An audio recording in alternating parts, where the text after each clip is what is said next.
오늘은 교회력으로 우리 예수님이 나귀를 타시고 예루살렘 성으로 입성하신 날을 기념하는 종려주일입니다. 그리고 이번 주는 사순절의 절정인 고난주간으로 우리가 보내게 됩니다. 올해 사순절 새벽 기도를 하면서 우리는 예수님과 만난 사람들이라고 하는 그 주제를 가지고 새벽마다 우리가 예수님과 만난 사람들의 면면을 살펴보고 있습니다. 오늘 이 시간에도 예수님과 만난 사람, 예수님의 제자 요한을 살펴보도록 합니다. 예수님을 만난 요한을 보면서 우리가 생각해야 될 것은 어떤 사람이 예수님의 사람이라고 말하는 걸까? 또 어떤 사람이 예수님을 만나서 변화된 사람이라고 말하는 걸까? 또 나는 예수님을 만나서 정말 변화된 예수님의 사람인가? 이것을 점검해보는 소중한 시간이 되기를 바랍니다.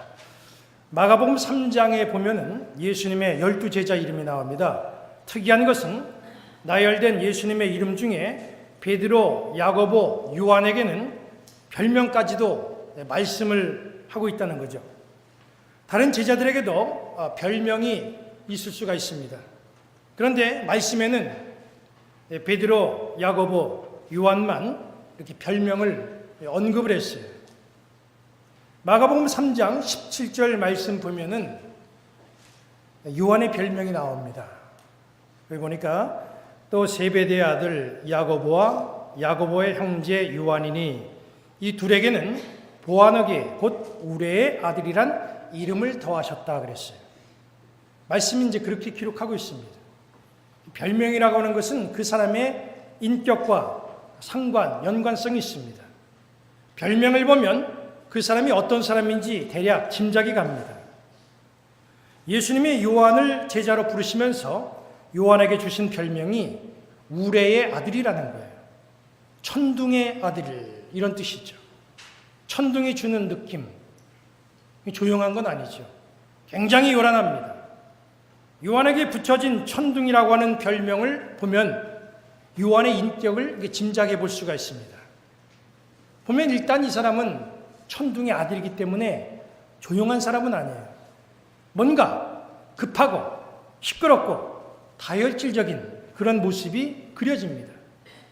그런데 우리가 지금까지 머릿속에 그려졌던 이 요한의 이미지는 사실 그런 이미지는 아니죠.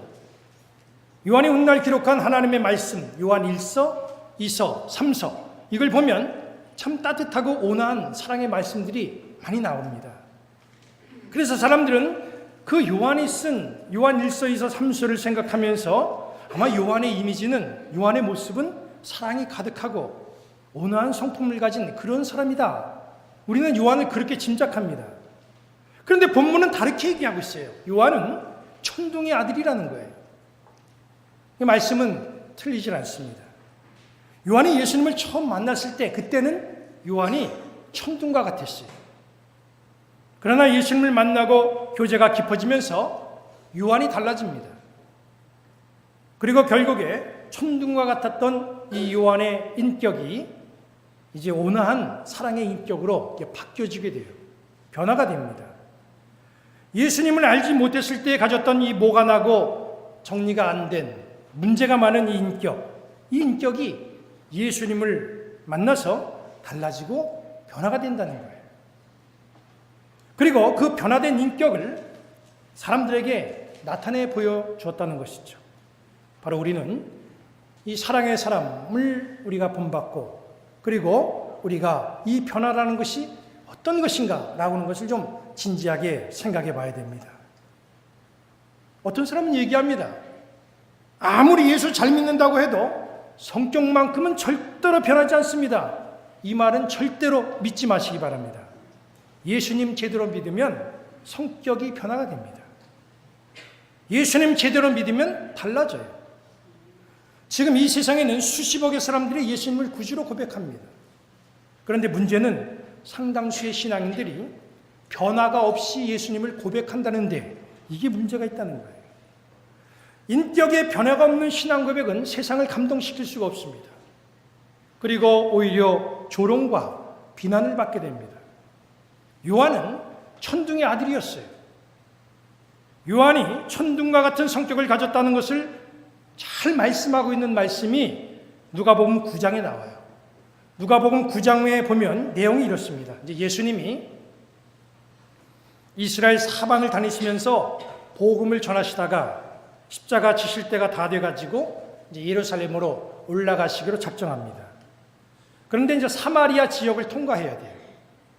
그 제자 중에 몇몇 사람을 선발대로 세워가지고 사마리아 지역의 길을 트려고 합니다. 그런데 사마리아 사람들이 통행을 방해해요.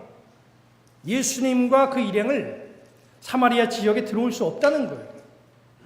그때 요한에게서 드디어 우레의 아들이라고 하는 성격이 드러납니다.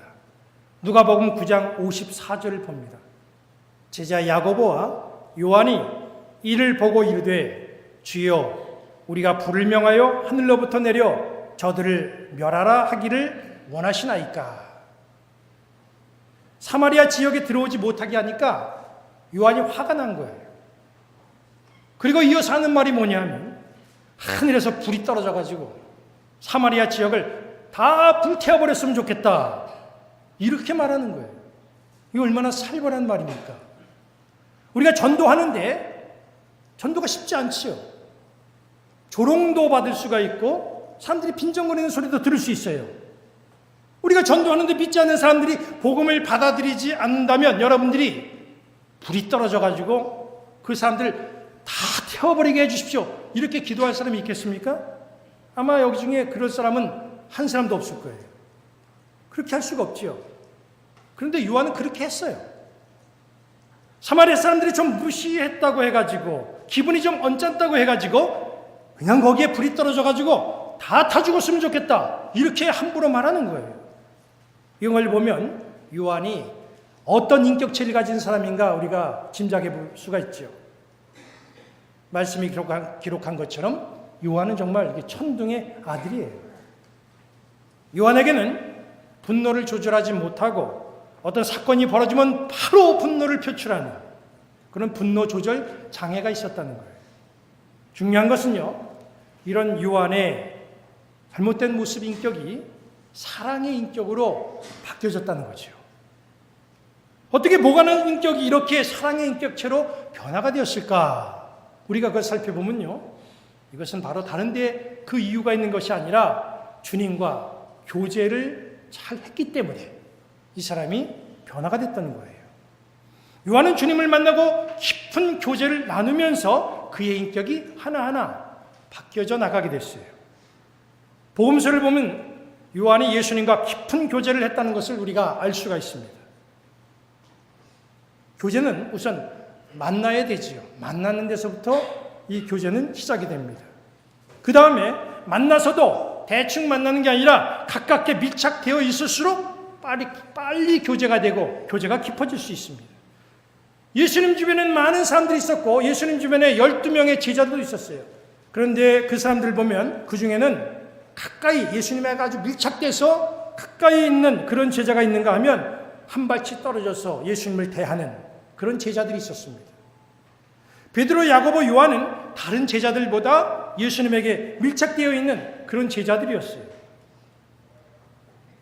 예수님은 어디를 가든지 베드로, 야고보, 요한을 데리고 갔고 그 사람들은 그 덕에 예수님에게 밀착될 수가 있었어요. 그 중에서도 요한은 더 특별합니다. 오늘 읽은 우리가 이 본문 말씀, 이 요한복음 13장 말씀에 보면 예수님이 제자들과 마지막 만찬을 하시는 내용이 나오죠.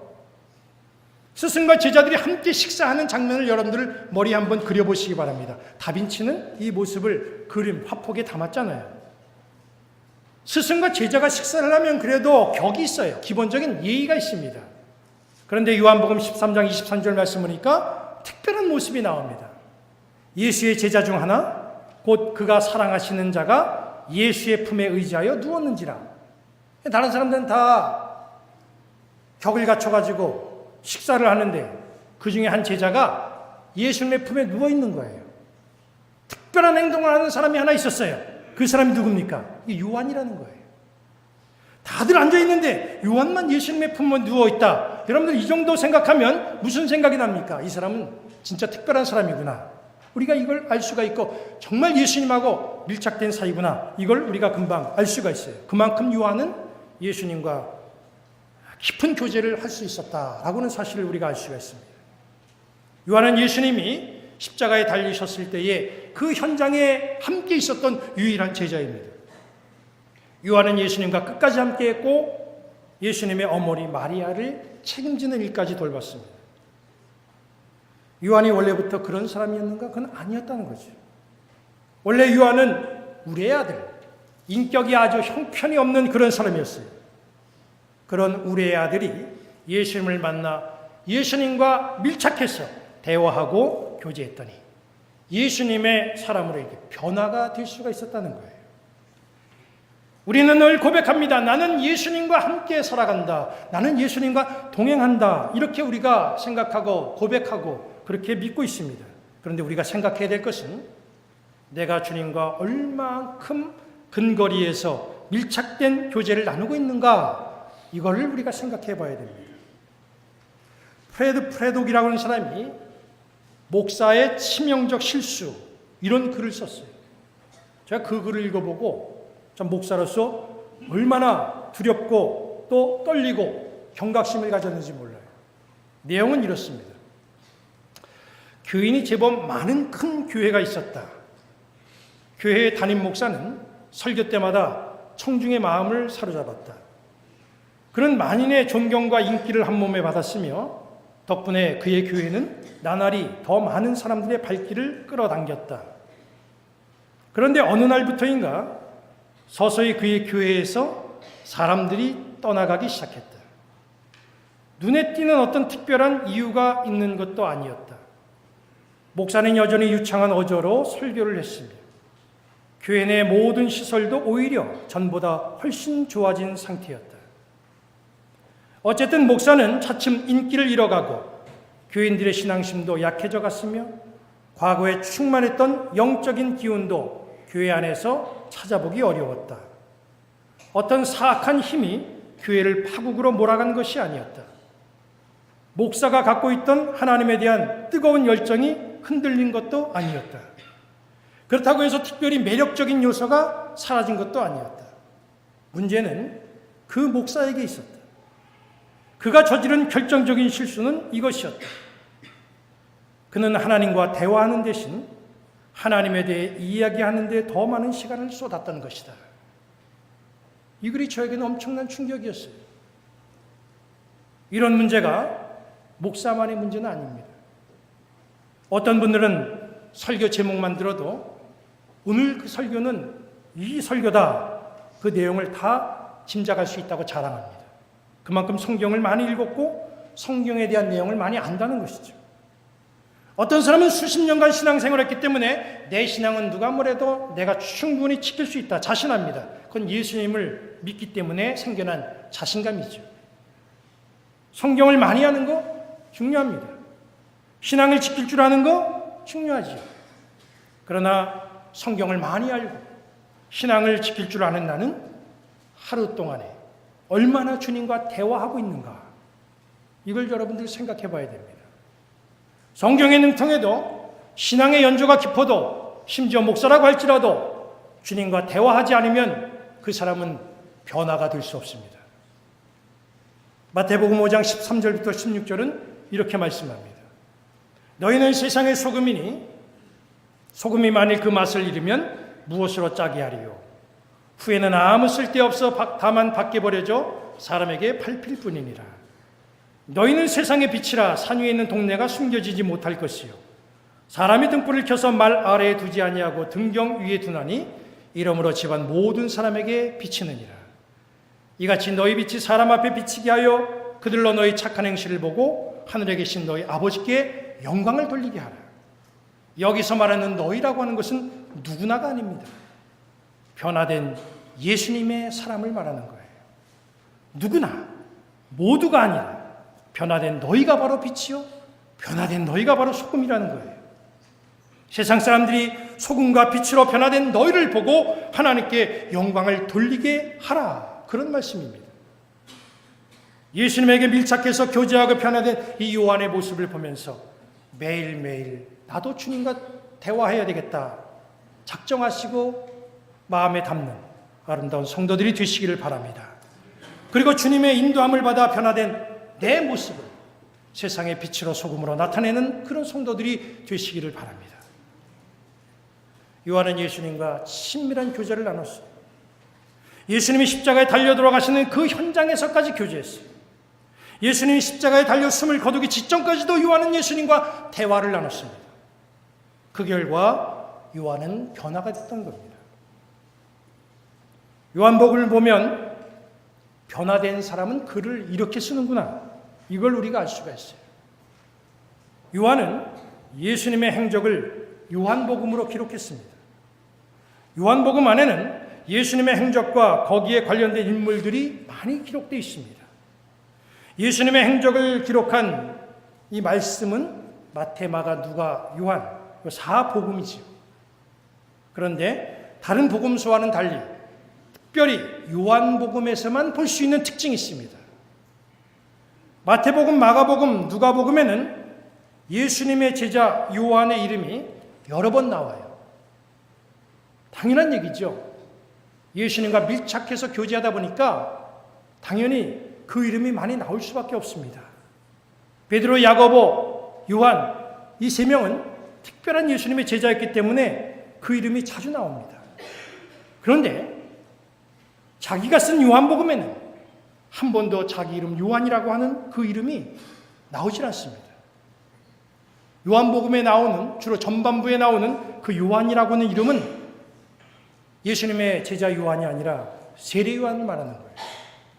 요한은 요한복음을 기록하면서 한 번도 자기 이름을 거기다가 기록하지 않았습니다. 부득불 자기 이름을 꼭 언급할 수밖에 없는 그런 대목에 가서는 요한이라고 하는 자기 이름을 넣지 않고 예수님이 사랑하는 제자, 그가 사랑하는 제자, 혹은 그냥 사랑하는 제자, 이렇게만 기록을 했다는 거예요. 요한은 요한복음을 썼잖아요. 그렇다고 한다면 요한은 예수님의 행적 속에 가급적 자기 이름을 좀 많이 넣어서 후대에 자기 이름을 드높일 수 있는 좋은 기회를 잡은 거예요. 이름을 내는데 그것보다 더 좋은 기회가 어디 있습니까? 그런데 요한은 요한복음 그 어디에도 자기 이름을 기록하지 않았습니다. 자기 이름이 중요하지 않다는 거예요. 자기 이름은 감추고 예수님의 이름만 드높이는 이 요한의 필적에서 정말 겸손하게 변화된 예수님의 제자, 이 요한의 모습을 우리는 볼 수가 있습니다. 사람들은 화를 내고 분노를 합니다. 그런데 왜 그럴까? 그 이유를 가만히 보면요, 이게 이름 때문에 그래요. 전쟁이 왜 일어나고 다툼, 교만 이런 것들이 왜 발생합니까? 생각해보면 이름 때문에 그러더라고요. 자기 이름을 뒤높이려다 보니까 이게 세상이 시끄러워지는 거예요. 그 이름 알리려고 그 이름 지워질까 봐 그냥 안절부절하는 겁니다. 제가 우리 중부위원회 일을 하다 보니까 제일 신경 쓰이는 것이 연회회의록에 기록해야 될 이름들이에요. 이제 연회가 불과 2주일 앞으로 다가와서 이제 연회회의 자료를 준비합니다. 보니까 회의 자료에 들어가는 내용의 70%가 사람의 이름이에요. 사람들은 회의록에 어떤 회의 내용이 수록되어 있는가, 이건 관심이 없어요. 자료집에 내 이름이 빠졌나, 내 이름이 어디 있나, 다 거기에만 관심이 집중되어 있습니다. 그러다가 오타라도 발견되면요, 이게 큰일 나는 거예요, 큰일. 근데 이 문제가 어제 오늘의 문제가 아닙니다. 창세기 11장 말씀 보니까 사람들이 성읍과 탑을 건설하죠. 그리고 가능한 탑을 높게 쌓아가지고 하늘 꼭대기까지 오르려고 해요. 왜 그렇게 하려고 했을까요? 창세기 11장 4절 보시기 바랍니다. 자, 성읍과 탑을 건설하여 그 탑 꼭대기를 하늘에 닿게 하여 우리 이름을 내고 온 지면에 흩어짐을 면하자. 왜 탑을 쌓는가 봤더니 자기 이름 내려고 그러는 거예요. 우리 예수님의 공동체는 특별히 조심해야 됩니다. 오늘날 예수님의 일을 한다고 하면서 자기 이름을 세상에 드러내려고 하는 모습들이 얼마나 많습니까? 또 그것 때문에 얼마나 문제가 많아요. 교회 역사에 자기 이름을 새겨놓으려고 얼마나 애들을 쓰고 있습니까? 언론을 통해서, 책자를 통해서 자기 이름이 세상에 널리 알려지기를 사람들은 원하고 있어요. 예수님의 일을 하는 사람은 예수님의 이름만 드높여지면 되는 거예요. 교회의 주인은 우리 예수님이십니다. 오늘 우리는 요한의 신앙을 봤어요. 우리 교회는 오직 주인이신 예수님의 이름만 드높이는 그런 아름다운 교회가 되기를 간절히 바랍니다.